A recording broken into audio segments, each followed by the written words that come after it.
En los últimos 17 años, la Comisión Nacional de los Derechos Humanos recibió más de 11.000 quejas por tortura durante detenciones, arrestos y traslados de imputados. ¿Qué dice la Constitución y los tratados internacionales sobre la tortura y sus estándares probatorios? Se lo vamos a preguntar a una defensora pública federal. Mi nombre es Emanuel Saldaña. Quédese con nosotros, ya inicia Te Defendemos.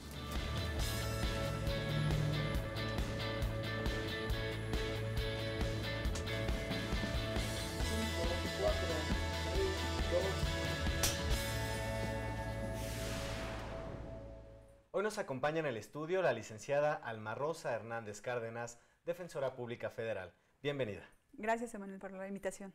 Pues hoy vamos a hablar de un tema que puede causar mucho ruido social, ¿no? La tortura y sus estándares probatorios, licenciada. Para comenzar a abordarlo, ¿nos puede explicar qué dice la Constitución y los tratados internacionales sobre la tortura?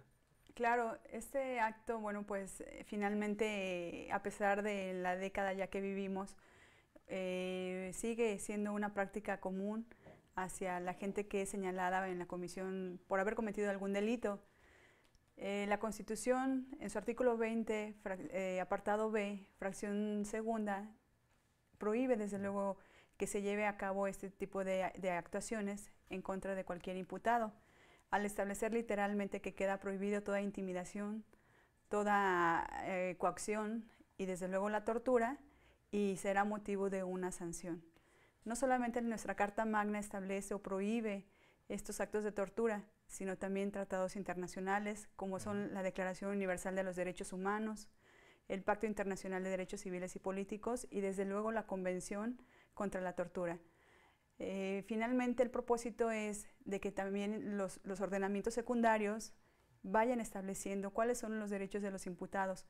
Actualmente el Código Nacional de Procedimientos Penales, en su artículo 152, determina que está prohibido efectuar actos de tortura e incluso detalla que serán motivo de una atención médica y psicológica aquel sujeto que se adolezca de haber sido torturado para buscar esos indicios que lleven a una investigación. También existe otro ordenamiento secundario que es la Ley General para prevenir, para sancionar y erradicar la tortura, en donde ahí sí ya va estableciendo cuáles son las conductas que van a ser sancionadas y cuál es la pena que trae aparejada ese actuar indebido. Generalmente se conoce que son cometidos por servidores públicos, pero eso tampoco no limita a que una persona, cualquier civil, pudiera intervenir en esa tortura. Existe una definición en donde la Convención contra la Tortura ha dicho que la tortura es todo aquel acto que es infligido de manera intencional hacia una persona con el propósito de generarle dolores o sufrimientos graves, y generalmente se emplea para obtener una confesión, para obtener datos, o sea, una información, o incluso también para castigarlo, o sea, cuando se considera que ha cometido una conducta ilícita o se presuma que lo cometió, o incluso también nada más para coaccionarlo, intimidarlo, ya sea a esa persona o a terceros. Y como lo mencioné, o sea, generalmente son cometidos por servidores públicos. ¿Y qué dicen los ordenamientos secundarios acerca bueno, pues si se obtiene una declaración mediante la tortura, qué pasa con el procedimiento? La Suprema Corte de Justicia de la Nación, a través de la primera sala, ha determinado dos consecuencias. La primera sería que esa confesión que fue arrancada a través de una tortura se considera ya una prueba ilícita y por consiguiente esa confesión no puede ser valorada al finalizar un proceso. O sea, va a dejar de ser valorada por el juzgador y no tendrá efectos. También todas aquellas pruebas que devienen de ese acto de tortura van a ser nulificadas, o sea, no tendrán valor alguno. La otra consecuencia es que ese servidor público o los servidores públicos de quienes se presume que tuvieron esa intervención se les lleve a cabo, o sea, se les identifique primeramente, se les procese y se les sentencie. Mucha gente, aquí sí me gustaría aclarar que mucha gente, tanto defendidos como familiares, consideran que la tortura acreditada, o sea, sale positiva, da una consecuencia de libertad. Y no es así, las propias leyes, tanto ordenamientos jurídicos nacionales e internacionales van determinando la pauta, y más claro no lo ha dicho que la Suprema Corte de Justicia de la Nación, que son esos dos efectos. Eso es muy importante lo que menciona, ¿no? Recalcar que, bueno, si una persona es torturada durante el proceso penal, no quiere decir que se le vayan a quitar los cargos, ¿no? Así es, o sea, tiene que haber una ponderación de pruebas y que finalmente eso no elimina, por ejemplo, si hay pruebas en el sentido de peritajes, declaraciones de testigos, de víctimas, en donde esas se advierta que no fueron obtenidas mediante esos actos de tortura, entonces van a prevalecer y van a surtir sus efectos al momento de emitir una sentencia. Aquí cabe precisar que los estándares probatorios, o sea, los ha definido los organismos internacionales a través de la creación de un protocolo de Estambul. Ese contiene unas guías elementales, o sea, básicas, sobre cómo llevar a cabo un estudio médico-psicológico sobre la víctima de tortura. Entonces va estableciendo directrices para que se haga una investigación bastante objetiva, imparcial, en donde esos peritos que van a valorar a la víctima, o sea, guarden toda la capacidad mayormente posible y la objetividad, y lleven a cabo esa evaluación en la víctima y concluyan si fue o no sujeto de tortura. Aquí también cabe precisar que no solamente son esas dos áreas, médico y psicológico, son las primordiales, pero de acuerdo a su intervención se van obteniendo mayores datos. Un ejemplo, si la persona refiere que con motivo de la violencia que sufrió, dejó de percibir, no sé, su oído derecho, entonces ahí el médico que lo va a evaluar va a determinar si lleva a cabo también otra valoración a través de otras disciplinas, de otorrino, neurología, incluso la aplicación de otros estudios ya más sofisticados, como puede ser una tomografía, una resonancia magnética, todo aquello que le permita utilizar instrumentos para arribar a una conclusión, si puede ser o no calificado esa persona. Y bueno, los estándares, como comenté, son muy elevados. ¿Por qué? Porque incluso en las conclusiones los peritos determinan que no se trata de un sobreviviente de actos de tortura. Aquí cabe precisar que sería importante que la gente no confunda que a veces, o sea, la actuación indebida del servidor público no conlleva necesariamente a una tortura, porque existen otras tipificaciones, como puede ser lesiones, abuso de autoridad, pero no necesariamente tortura. Y por eso es que el Estado, al ser garante de esos derechos, entonces tiene que implementar aquellos instrumentos, aquellos estándares probatorios que nos arriben a determinada conclusión. Licenciada, es momento de hacer una pausa. Al regresar seguimos hablando sobre la tortura y sus estándares probatorios. Claro. Vamos a la pausa, no le cambie.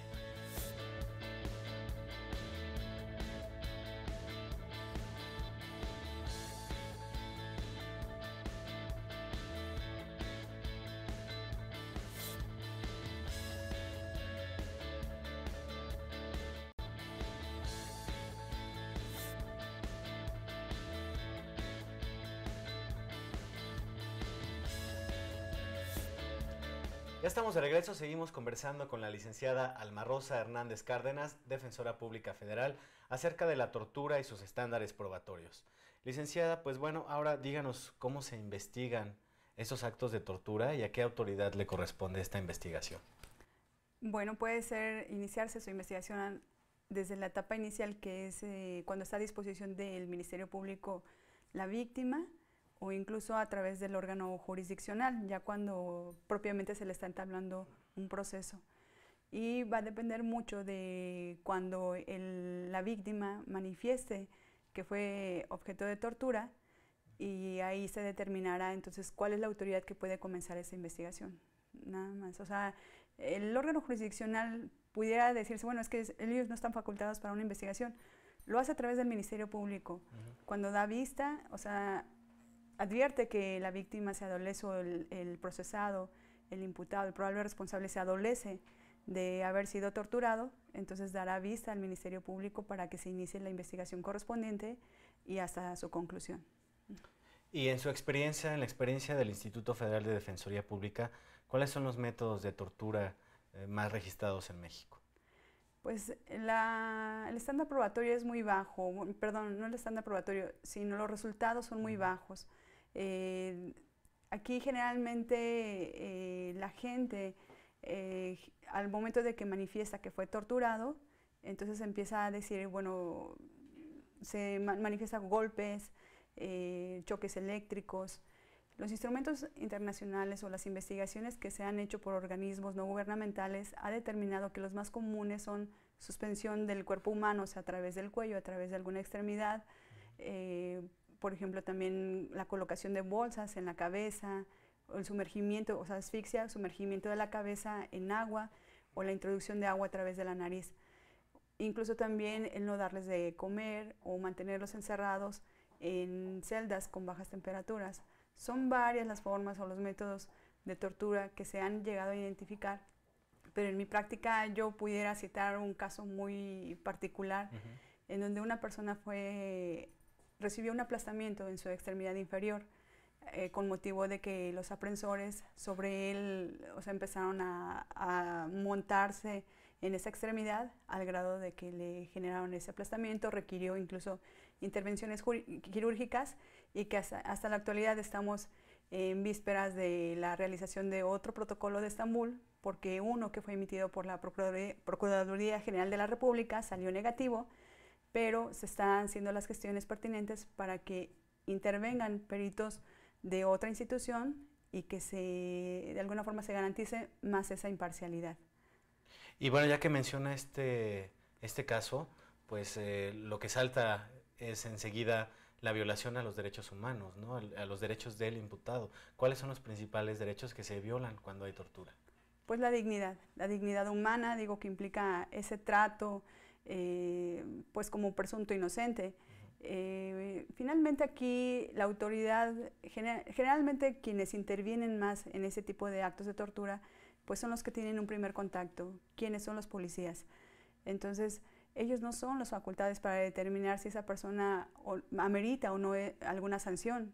Y en su caso, para determinarse que es responsable de la comisión de un delito, pues será una sanción penal, no de esta índole. ¿Y las consecuencias jurídicas para los que cometen los actos de tortura, cuáles son? Pues ya una vez acreditada que sí hubo una participación en ese acto de tortura, bueno, pues ya sería una sanción penal, incluso administrativa. Aquí lo que destaca también uno como defensor, la importancia como defensor que tenemos en esa labor tan ardua de proteger los derechos fundamentales y humanos de cualquier persona, bueno, pues es eso, o sea, que desde el momento en que uno advierte que el defendido se adolece de haber sido torturado, pues entonces comenzar nuestra intervención tanto jurídica como material. Como lo comentaba, desde averiguación previa, ahora la investigación conforme al nuevo sistema, tenemos también la posibilidad de decirle, orientarle jurídicamente y decirle, ok, sabe que, señor, si usted se adolece de haber sido torturado, pero no quiere manifestar nada en relación al hecho que se le imputa, eso no le impide que denuncie esos actos de tortura. Sería nuestra primera intervención. Y también solicitar incluso la práctica de ese protocolo de Estambul. Eso puede ser a nivel de investigación o a nivel de proceso. Y también nosotros, nuestra ley federal del Instituto Federal de la Defensoría Pública y las bases generales de organización de funcionamiento nos establece como obligación que tenemos que llevar a cabo aquellas quejas ante la Comisión de Derechos Humanos o Nacional de Derechos Humanos para el caso de que advirtamos que hay una vulneración, una violación a derechos humanos. Entonces, de ahí la importancia de que cualquier defensor, o sea, tengamos ese conocimiento y ese interés en que se salvaguarde la integridad física del imputado. Y precisamente como defensores públicos, ¿cuáles serían los principales retos que tienen cuando les llega un caso en el que hubo tortura? El reto principal es que se carecen de peritos especializados. Hay muy pocos. Generalmente nosotros acudimos a la designación de peritos a cargo de la Procuraduría General de la República, pero ahí no está garantizada una imparcialidad, porque generalmente los aprensores pues pertenecen a esta corporación.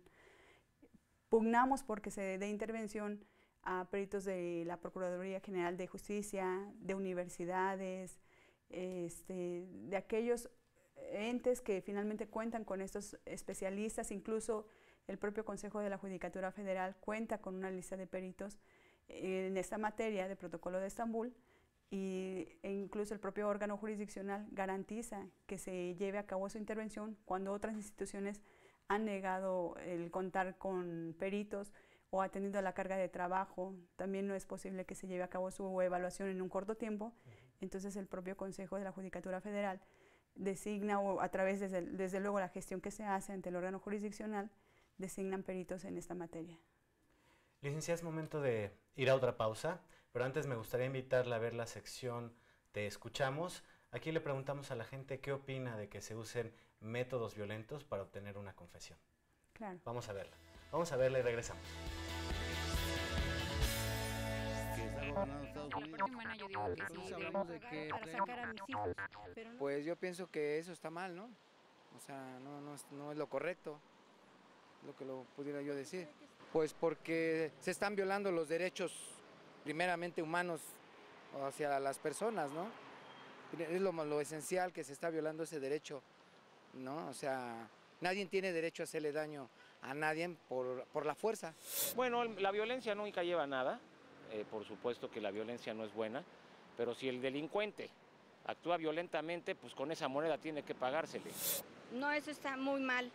Yo tengo una amiga que tiene a su sobrino, ya tiene 3 años en la cárcel, no me acuerdo en cuál. Y ya tiene 3 años y lo agarraron así en insurgentes dando la vuelta, lo pararon y lo golpearon y todo, y hasta la fecha no ha podido salir. Pues que están muy mal porque forzan a la gente a decir lo que no quiere, ¿no? Bueno, lo que ellos quieren que diga, ¿no? Y por eso hay muchos en la cárcel que son inocentes. No todos, pero bueno, algunos casos. Pues que Derechos Humanos tiene que intervenir directamente y que para eso tenemos esa institución y debe de estar siempre presente en cualquier tipo de esos casos. Yo confío en la CNDH y no sé, no me ha tocado ningún caso de ese tipo, pero yo considero que como institución a lo mejor su presencia sí puede ser importante. Estamos en contra, por supuesto, porque no creo que sea la mejor forma de tratar de encontrar la verdad, ¿no? Estamos en el siglo XXI y yo creo que podemos encontrar formas más civilizadas de hacer las cosas. No, definitivamente hoy en día estos métodos son arcaicos, ya no debería existir nada que vaya contra los derechos humanos. No, es absurdo y no debería estar permitido, aunque sé que sucede por debajo del agua, siguen esas prácticas, lamentablemente. Sí, es triste, pero es cierto.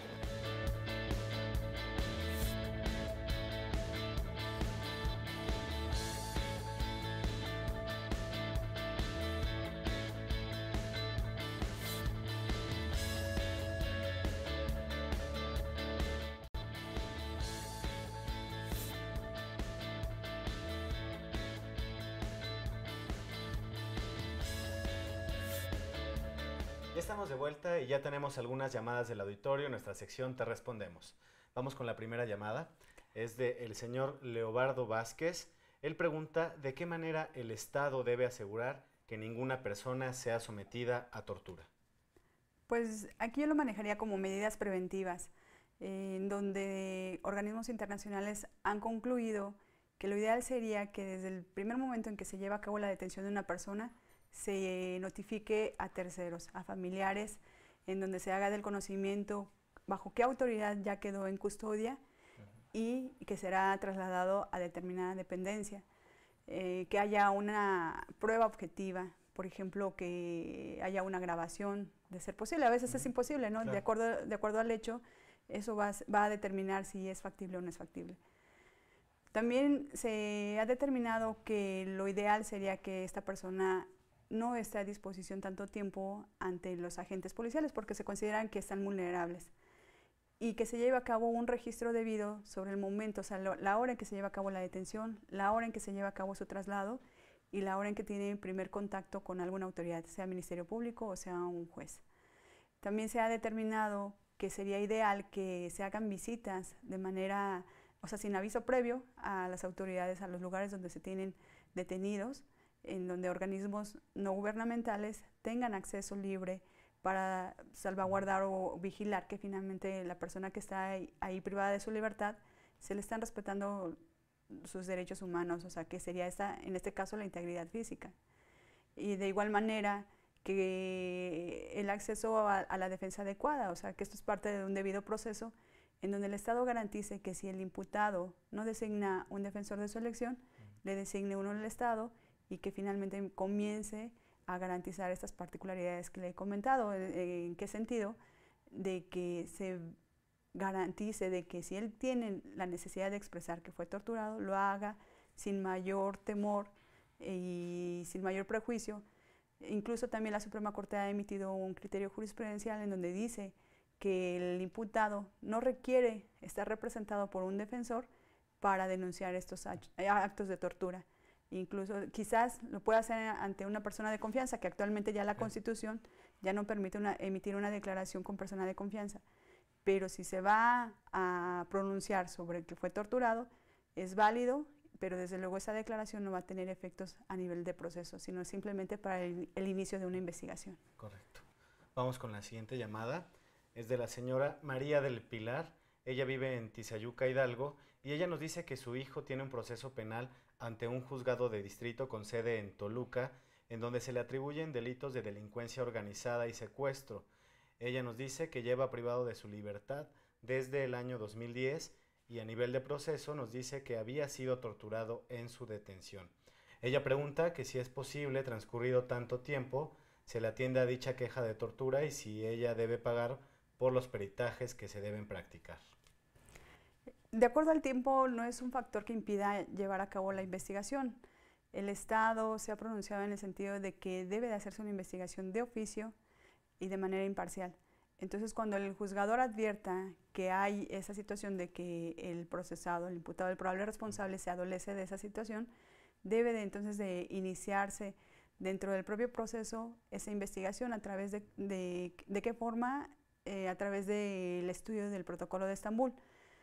Esos peritajes no necesariamente tienen que ser cubiertos por la familia o por el probable responsable, sino corren a cargo del Estado, como ya lo comenté, o sea, a cargo de peritos de la Procuraduría General de la República, de alguna estatal, de alguna universidad, a menos de que ya el probable responsable junto con su familia decidan acudir a peritos particulares, es procedente, o sea, no hay ninguna negativa en ese sentido, pero aquí también hay que destacar cuál es el valor probatorio que le dará el juzgador, porque se le dará mayor relevancia o mayor credibilidad al emitido por peritos oficiales. Y de acuerdo al tiempo, bueno, pues no es un factor que pudiera eliminar el que se analice esas circunstancias de tortura, porque el perito se va a basar tanto en la versión que dé el probable responsable, como va a llevar a cabo un análisis del expediente, sobre todo en cuestiones de certificados médicos, que son contemporáneos a la época en que se llevó a cabo su detención. Es muy habitual que los probables responsables se adolezcan de que se le violentó su integridad física o mental desde el momento en que se llevó a cabo su detención o al momento de rendir declaración ministerial. Entonces, esos serían los certificados médicos que den mayor pauta a conocer si fue o no torturado dicha persona. Y aparte, tanto la propia declaración de los aprensores, la puesta a disposición, la declaración del probable responsable, todas esas son una serie de constancias que van a ser motivo de análisis ya por parte del perito y que le van a determinar o le van a dar la posibilidad de concluir si hay unas secuelas de ese maltrato. Hay ocasiones en que nosotros como defensores advertimos que sí, el tiempo es un factor que desafortunadamente no incide en encontrar esas secuelas o esos maltratos. Entonces, de ahí la importancia de que el defensor actúe de manera inmediata.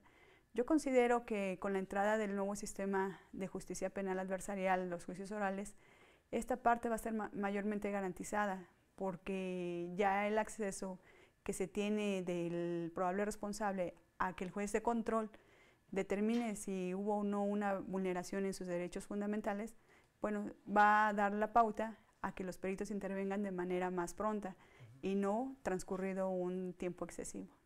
Licenciada, pues ya se nos termina el tiempo. Nada más recordar al auditorio que si sabe o es víctima de un caso de tortura, pues no duden en acercarse a la Defensoría Pública. Así es, y con gusto los atenderemos y asesoraremos en lo que sea pertinente. Muy bien, licenciada Alma Rosa Hernández Cárdenas, Defensora Pública Federal, gracias por esta conversación y por atender las preguntas del auditorio. Al contrario, gracias por la invitación. Gracias también al equipo de producción que hace posible este programa. Gracias a usted por sintonizarnos. Lo esperamos la próxima semana. Quédese en la señal del canal judicial.